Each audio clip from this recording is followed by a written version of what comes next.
Hi friends, welcome back. So we'll continue on. So we shredded the data like I showed you, and then these are all the files that are sitting here. So now what we'll try to attempt to do is to actually create a Postgres database using Docker. So if you don't want to spawn Azure Postgres, you can just use this as a shortcut for now to test out. So for this, you obviously need to have Docker Desktop installed. So you need to have Docker Desktop, and then a lot of videos which show basically how to download your Docker for Windows, and then you can install it following directions. So once you do that, right, and you start that off, it'll actually show that the engine is running. So that is the first thing you need to have. Then once you have that, you can actually come here and then you can actually do a Docker command called Docker PS. It shows anything that is running.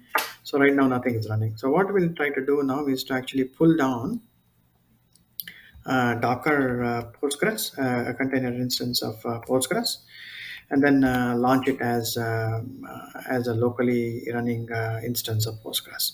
So to do that, you basically have to do the Docker run command. You give a name for your container, and then you'll this is a environment variable you pass in as input to the container. So in this case, I'm setting up the password to be this string, and then you are doing a port mapping. Minus p is port mapping. You're saying whatever is inside the container 5432 should be exposed outside as 5432. So that will allow me to connect from the outside of the Docker container into the actual database. And then minus d is detached, and then we're calling it Postgres. That's the image that we want to pull.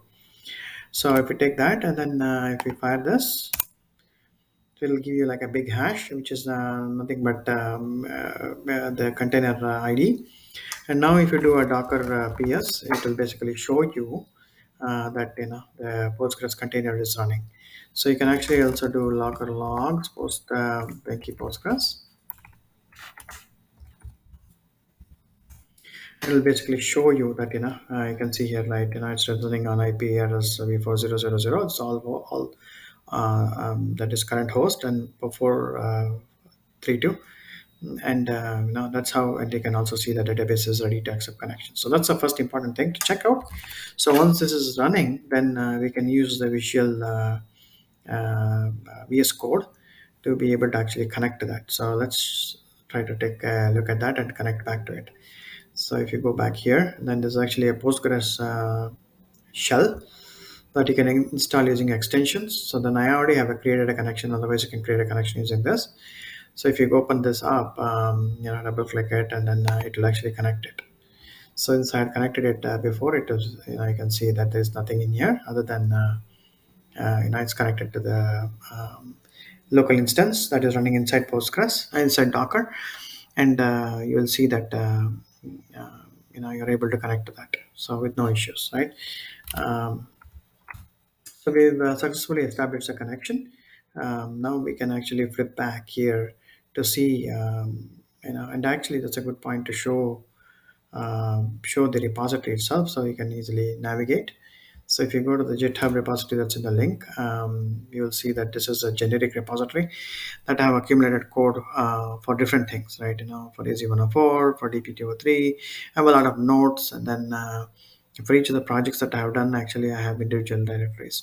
So the current one we are looking at is actually Data Science VM. That's where all the movie lens project is located, and you can kind of see the entire picture, and you can read more offline, not necessarily having to go through the videos at every time. So this kind of explains that in a little bit more detail, and then you have links to different things. And if you go here, this is the movie lens Postgres schema. So before loading the data into the database, right? So you actually need to connect to the database and create the schema. So this is actually going to do all of that. So we can kind of copy this, or maybe you can go to raw, and then you can actually copy this directly. So if you can copy like that, and then if you come all the way down, it's pretty much going to be till here, right? So this is going to go do everything. So we can copy that entire thing, um, or if you're or we can go one step at a time. So let's actually try that, instead of trying to fire everything at the same time. So this is basically going to create all of that. So you're going to drop the movie schema if it exists, and if it doesn't, then you basically can create it from scratch. So let me close all these out, and then we can kind of go from the scratch here. So, um, so you can go new query, then you can kind of paste this here, and we can highlight this, right click and run query. So you can see nothing dropped. So then we create pretty much the same thing repetitive. So we now nothing got created, and now if we come back here and say refresh items, you'll see the movie schema. So you have created the schema. So now I don't want to waste too much time, so I'm going to just copy this entire thing, and we can kind of read through it in leisure. So all the way till here. So I'm going to copy all the tables. So that is pretty much the entire schema. So I'm going to copy that, paste, and we can highlight the whole thing and then say run query. So it will run the whole thing, and then now if you refresh here, so you can see all the individual tables that I care about got created, right? So that's the most important thing. So once you actually create all this schema, now you have the database provisioned correctly, and now we can use Spark to take the data that is generated from the previous step. So if you remember the previous video, right? So you will see that there were a lot of files generated, right? So if you go to the Spark examples, so you can see all of this got created, right? So that is pretty much what we are going to use to load. So I'm not going to use it from this location. I have saved it in a different location, so I'm actually going to use that. So what I'm doing here is going to Spark submit this. Um, So what I'm doing here is I'm setting the master to local, and then this is the actual class name. The load movies to Postgres. So this is the one which will kind of go and load everything into the tables.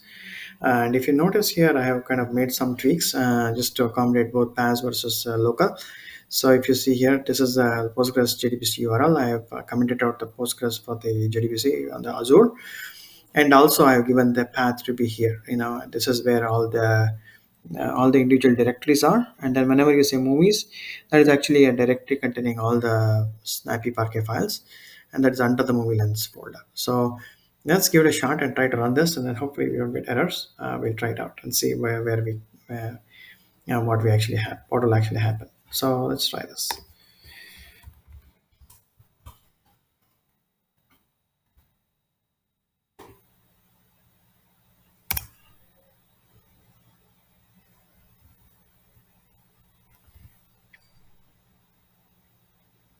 So it's actually started to load the movies table.